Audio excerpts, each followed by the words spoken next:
Seguimos en Desayunos Informales y seguimos con la información y la oposición decidió convocar al ministro de Salud para que explique las medidas hasta dónde alcanza la eliminación del corralito mutual para el año 2018. Vamos a ampliar estos detalles con el ministro de Salud, Jorge Basso. Buenos días, gracias por acompañarnos, ministro. ¿Qué tal? Buenos días. Bien, la oposición, estuvimos hablando ayer con Javier García particularmente, habló de la pérdida de libertades, de quedar preso de una mutualista. ¿Cuál es la explicación del ministerio? Bueno, digamos que las personas que de alguna forma soliciten por alguna razón de falta de confianza con el prestador, que es un tema de alguna manera que nos importa siempre manifestarle a toda la población de que ese procedimiento sigue vigente. Seguramente no es demasiado conocido, pero es decir, hay aproximadamente unas 1.700 personas que todos los años ¿Se cambian por ese motivo? Solicitan modificación por ese motivo. Y de alguna manera, bueno, hay otros que son más generales, vinculados a cambio a domicilio. Bueno, obviamente el prestador no tiene ahí o por razones económicas, y que de alguna forma no puede asumir los costos de copago. Estos procedimientos están vigentes y hay que darlos a conocer. Porque, reitero, ¿de esos 1.700 cuántos logran cambiarse efectivamente? No, la gran mayoría, ¿verdad? Sí, porque ayer Javier decía, una de las cosas que planteaba era eso, que esa presunta razón o causa de mala atención puede ser discutida y un tercero me puede decir que no. ¿Eso qué tan a menudo se da? No, realmente es excepcional. Porque sin perjuicio que, obviamente, la persona que manifiesta que de alguna manera no fue bien atendido, que se le quedó un problema, bueno, tiene que hacer una mínima documentación, hacer referencia a qué fue lo que sucedió, ¿verdad? Y eso es analizado, pero digo, no es un factor que nosotros generemos un trámite burocrático excesivo, ¿no? Claro, pero este corralito está planteado... Perdón, Nole. Sí. Este corralito está planteado para evitar la intermediación lucrativa. La publicidad o el ofrecimiento de dinero o lo que fuera. Es decir, está centralizado, focalizado para evitar un problema en X cantidad de mutualistas. Sin embargo, la decisión del ministerio es controlar, ponerle el límite a todos los usuarios, coartar la libertad de elección y de consumidor para cambiarse en mutualista. ¿Por qué a un problema tan concreto, tan específico, con un universo tan específico, perjudicar a los más? Bueno, lo primero que tenemos que decir es que el sistema de salud tiene una gran estabilidad. Las personas que solicitan los febreros cambiar la institución ha venido claramente disminuyendo. El año pasado fue la cifra más baja, el porcentaje más bajo, 3.4%. ¿Que representan a cuántas personas concretamente? Entre 55.000 y 60.000 personas, ¿verdad? Dentro de un volumen aproximadamente de 1.600.000, que están las que cumplieron esos 3 años que se solicita para de alguna forma poder ejercer esa facultad. ¿Cuántos de esas personas que se cambiaron, ese 3.4%, lo hicieron por libre voluntad y cuántos fueron estimulados a través de la intermediación lucrativa? No lo sabemos. ¿No hay forma de frenar esa intermediación lucrativa sin llegar a esta decisión? Bueno, en realidad la idea justamente, el año pasado nosotros, que de alguna manera venimos siguiendo este tema desde hace mucho tiempo, antes de que existiera el FONASA con la ex-DICE, las personas que ya tienen algunos años recuerdan que este mecanismo ya estaba instalado. Para decir, nada. ¿no? No tiene nada novedoso. Lo novedoso es que se ha ido desarrollando y se ha ido creciendo. Y de alguna forma, bueno, ¿cómo nos enteramos? Sí, porque hay personas que de alguna manera, bueno, graban, aportan pruebas, o inclusive, después que tomaron la decisión, concurren al ministerio, van a la JUNASA y dicen, mire, en realidad tomé una decisión equivocada porque me ofrecieron dinero y yo quiero volver a mi situación, a mi estatus anterior. ¿La JUNASA tiene capacidad operativa para atender a esas 55.000 personas que año a año se quieren cambiar de mutualista? Si fueran todas ellas a reclamarlo por estos 3 diferentes motivos. Permítame terminar el tema de la intermediación. Cuando de alguna manera el año pasado hicimos un anuncio en enero, que ya estábamos visualizando este mecanismo y diciendo que íbamos a ser inflexible, en realidad no solamente no lo disminuyemos, sino que aumentó exponencialmente. Hicimos 30 denuncias penales, hubieron más de 60 procesamientos, trabajamos un crimen organizado, porque obviamente esto hay que investigarlo, hay que dar pruebas a la justicia, claro, ¿verdad? Es decir, se trabajó y se constató justamente que había una red muy instalada, muy consolidada, y se trabajó durante todo este año justamente para recibir iniciativas de ver cómo podíamos resolver definitivamente este problema, y llegamos a la conclusión de que los planteos que habíamos recibido no nos aseguraban que en este febrero, bueno... alguien se filtrara y inclusive que se potenciara, porque ¿qué sucedió? En la medida que se hicieron mayores controles, ya no solamente en el entorno del Banco de Previsión Social ni en el entorno de las mutualistas se ubicaban estas personas, sino que comenzaron a recorrer barrios, es decir, nuevas modalidades, nuevo modo superandi, digamos, ¿no? Es decir, claro, porque se sentían más controlados, entonces llevando a las personas en vehículos al prestador o instalando verdaderas oficinas dentro de los vehículos, en fin. Se fue generando una organización enormemente compleja. O sea que esta es una forma de que esto no suceda, pero se le da la garantía al usuario. Mañana yo no estoy conforme porque no me gustó cómo me atendió un médico en particular. Voy a la Junasa, presento estos motivos y que me pueda cambiar libremente. Veamos que esta es una decisión transitoria, porque nosotros justamente queremos encontrar una respuesta para las personas sin que explicite ninguna razón pueda cambiar. Eso es la libertad, claro, que no se está respetando acá. ¿Es consciente el Ministerio que la libertad individual no se está respetando? Lo que es consciente es que tenemos de alguna manera un problema estructural que, reitero, no es nuevo, viene desde hace muchos años, que viene creciendo, que hemos buscado a través de la colaboración y coparticipación de todos los actores ver cómo frenarlo, y no solamente no lo hemos frenado, sino que ha aumentado. Entonces, en realidad podemos decir, bueno, que lo resuelva otro, miramos para el costado, no asumimos ningún desafío, y dijimos, bueno, en realidad esto requiere de alguna forma tomar una decisión que siempre es compleja, ¿verdad? Siempre estas decisiones son complejas. Es decir, y buscar un mecanismo que de alguna manera elimine la posibilidad, o por lo menos la minimice al máximo. Vamos a decir que el 100% en la vida prácticamente no existe en ningún fenómeno, ¿verdad? Pero que la persona pueda, digamos, a través de los sistemas electrónicos que hoy funcionan en muchas áreas, seguro alguien podrá decir, bueno, hay personas que no manejan eso, bueno, pero podrá delegar en alguna persona para que lo haga, y sin necesidad de que medie absolutamente nada se pueda proceder a hacer el cambio de la institución. ¿Puede ser en cualquier parte del año ahora? Lo que nosotros, este procedimiento que está instalado es durante todo el año, en cualquier momento la persona por cambio de domicilio, porque de alguna forma no puede pagar los copagos o porque generó una situación de desconfianza, lo puede hacer en cualquier momento. Claro, eso hasta ahora ya era así, ¿no? Sí, pero vamos a agregar una declaración jurada,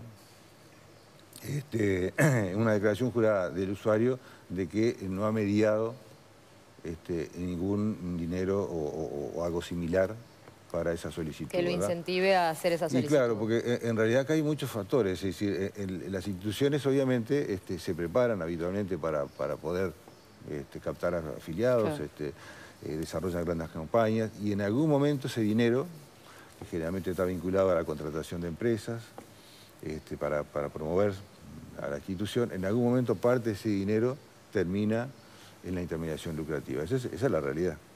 Entonces, y ese dinero son dineros públicos. Ese dinero lo pagamos todos, es parte del FONASA, ¿no? Es decir, surge de lo que todos pagamos. Entonces, no parece razonable seguir esto con este mecanismo que no ha logrado, reitero, a lo largo de los años, resolver este problema. Así le vuelvo a preguntar el tema de la capacidad operativa, porque una de las preocupaciones, además de lo que mencionaba Jaime del derecho de los usuarios de cambiarse libremente, era también si la Junasa tiene capacidad para atender a todas las solicitudes de cambio que haya.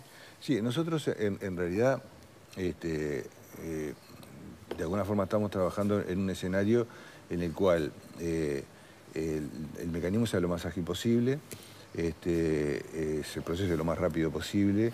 Hay algunas que simplemente con un intercambio de información con el Banco de Previsión Social, que tiene la base de datos, se resuelve, y otras que tengan que ver con alguna circunstancia en la cual haya que darle vista al prestador, obviamente, si hay un problema de falta de confianza.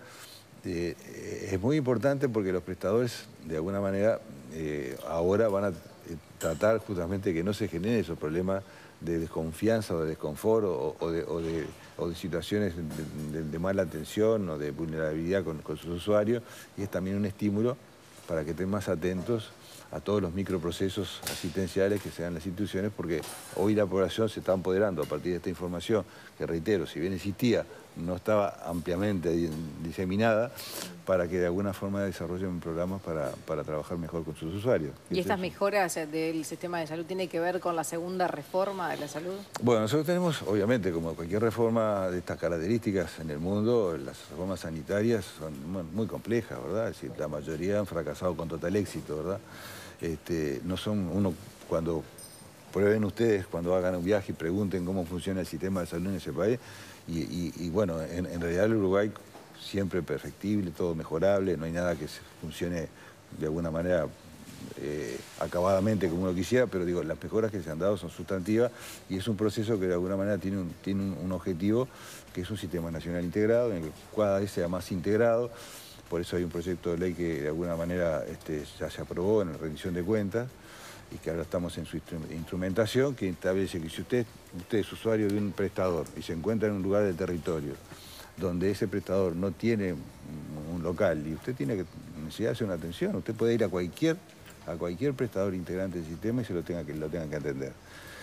Eso es una mirada justamente de un sistema cada vez más integrado, más nacional, en lo cual de alguna forma lo prioritario sea el usuario y no tenga que estar el usuario a ver con qué convenio tiene esa institución a la cual está afiliado o a qué distancia se tiene que trasladar para resolver un problema personal o de su familia. Nosotros pensamos que es un proyecto de ley muy importante, establece precios de referencia para que obviamente después haya una especie de cuenta corriente entre los prestadores para de alguna forma lograr la viabilidad y sustentabilidad del sistema.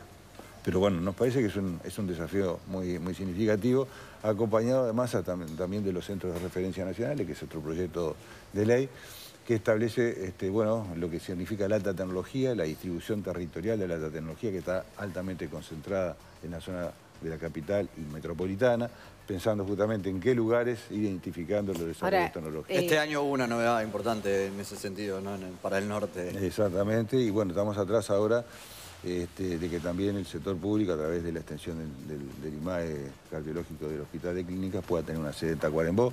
Si la idea es ver cómo logramos, a través de los mecanismos ya existentes o de este mecanismo de los centros de referencia, que en este caso los centros de referencia no son instituciones con fines de lucro, son básicamente instituciones propias del sector salud, van logrando cierto expertizaje, porque la calidad, usted lo sabe muy bien, significa que hay un equipo estable trabajando en un tema con suficiente escala para lograr estándares de calidad y tener de alguna forma los usuarios del interior son los que siempre se ven más afectados y siempre dicen, bueno, no alcanzan las ambulancias, no hay todas las especialidades ni médicos, hay que estarse trasladando.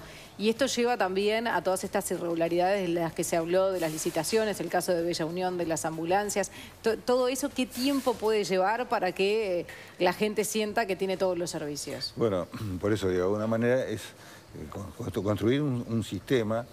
Es algo más que financiar a través de un seguro a 43 instituciones prestadoras de salud.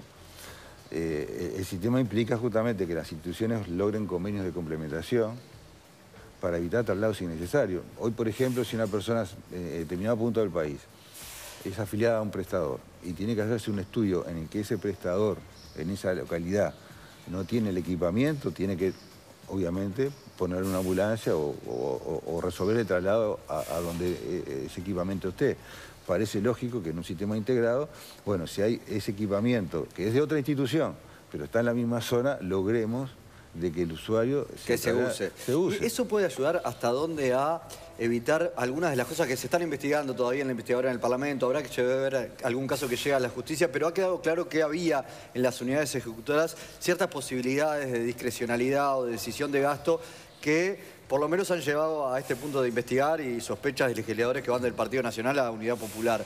¿Puede ayudar? ¿Cómo puede ayudar esta segunda reforma a evitar estas cosas, ¿no? Bueno, que me imagino que le preocupan también. Claro, yo creo que tiene dos grandes objetivos. Uno, justamente, es que el usuario justamente no esté perjudicado porque está lejos de la capital para acceder a la tecnología. Que de alguna forma, si hay tecnología que es de otro prestador pero está en la zona, él puede acceder.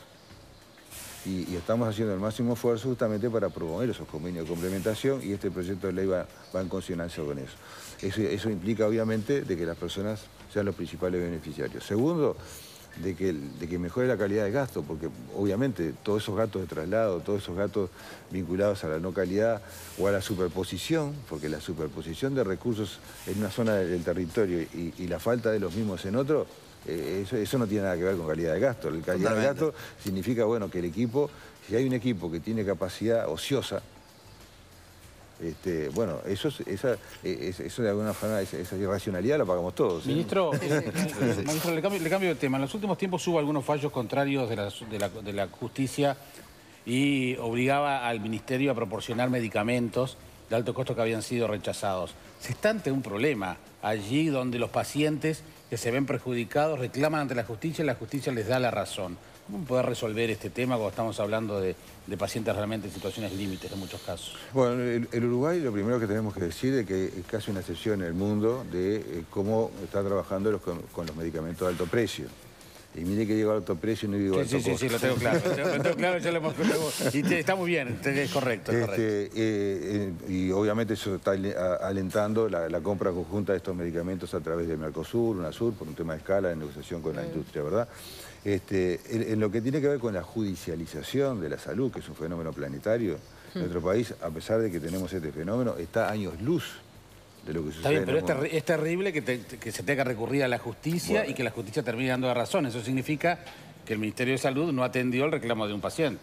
Bueno, yo diría que tiene varias lecturas, ¿verdad? Porque hay una fuerte lectura acerca de que el Fondo Nacional de Recursos solamente financia aquellos medicamentos sobre los cuales hay evidencia. Y evidencia significa justamente que haya suficientes pruebas de que hay una relación causa-efecto entre el medicamento y la enfermedad. Y buena parte de los medicamentos que se solicitan, cuando hay un equipo técnico, porque en realidad eso no lo lauda ni el ministro ni la dirección política, hay un comité técnico que analiza la petición concretamente y entiende que no hay suficiente evidencia, bueno, la respuesta del ministerio es esa, mire, no hay suficiente evidencia para esta solicitud. La vía judicial es la vía judicial, son poderes independientes. Muchas veces el propio paciente presenta la evidencia. Claro. Presenta la documentación, lo cual hay que ver si es evidencia, ¿verdad? Sí. La evidencia significa... Vamos a ver que decía Jaime que en este último tiempo hay varios pacientes que han ganado ese juicio. Bueno, ¿Y cuál es la opinión del Ministerio en ese sentido? Bueno, usted mire, como médico. Claro, mire, así como ha habido planteos al respecto de la Suprema Corte en algún sentido, no sé si ha estado en conocimiento, pero hace unos pocos días hay un dictamen de la Suprema Corte justamente que le da atribuciones al Ministerio, al Poder Ejecutivo en particular, a que defina cuáles son aquellos medicamentos sobre los cuales el formulario terapéutico de medicamentos está en condiciones de financiar.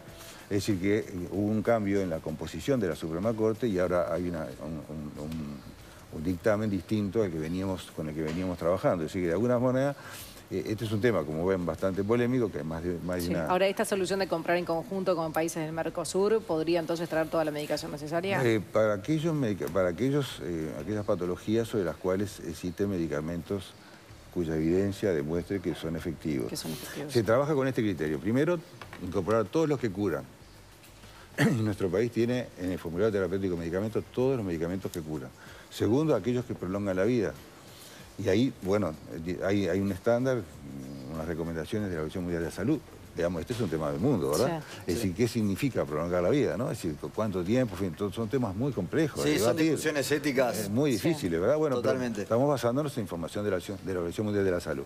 Y tercero, aquellos que sin curar, sin prolongar la vida, mejoran la calidad de vida. Claro. Es decir, y ese es el orden que estamos siguiendo. Ahora, todo no se puede dar. Sería discutible éticamente hasta qué es más importante, si prolongar o mejorar la calidad. Así que... Sí, pero digo, no hay ningún país del mundo, es insustentable para un sistema de salud, o digamos, en un desarrollo científico técnico que está permanentemente incorporando nuevos medicamentos, algunos de los cuales no soportan el pasaje del tiempo, porque de las innovaciones, entre el 2 y el 3% demuestran al cabo del tiempo que realmente son efectivos. Es decir, el tema es bien complejo y tenemos un sistema que lo que hace es que todo usuario del sistema de salud, sea el prestador que sea, sin copagos, acceda a aquellos medicamentos que de alguna forma financia el Fondo Nacional de Recursos. Bien, ministro, la Sociedad Uruguaya de Pediatría exhortó a los médicos a estar atentos ante el aumento de los casos de niños a los que se detectó púrpura en los últimos meses. En 2017 fueron 21 casos, 2 llevaron a la muerte de niños y algunos médicos están hablando de vacunas en nuestro país y algunos recomiendan ir a vacunarse a Argentina. ¿Cuál es la posición del ministro? Bueno, en esto en realidad hay todo un análisis científico-técnico que tiene que ver con lo que se llama epidemiología y con el análisis de la prevalencia de estas enfermedades infecciosas.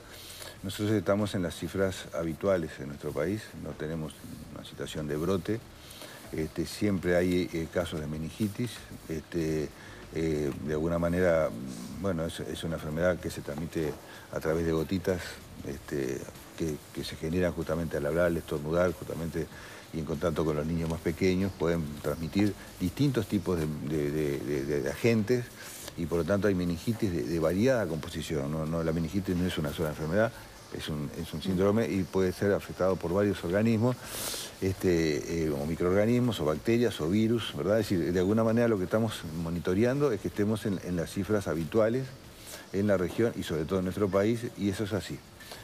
No estamos en una situación de brote.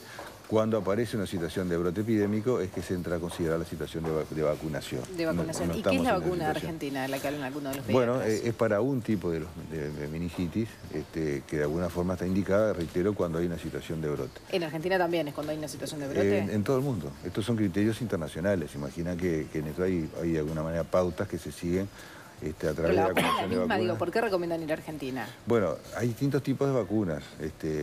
Algunas vacunas tienen que ver con los agentes que se están identificando que podrían estar vinculados a los casos aislados que se están dando, ¿verdad? Y que de alguna manera, bueno, obviamente que las personas pueden hacer recomendaciones. El Ministerio tiene que hacer recomendaciones cuando de alguna manera existen los criterios que se establecen a nivel internacional y nacional para esa recomendación. Muy bien.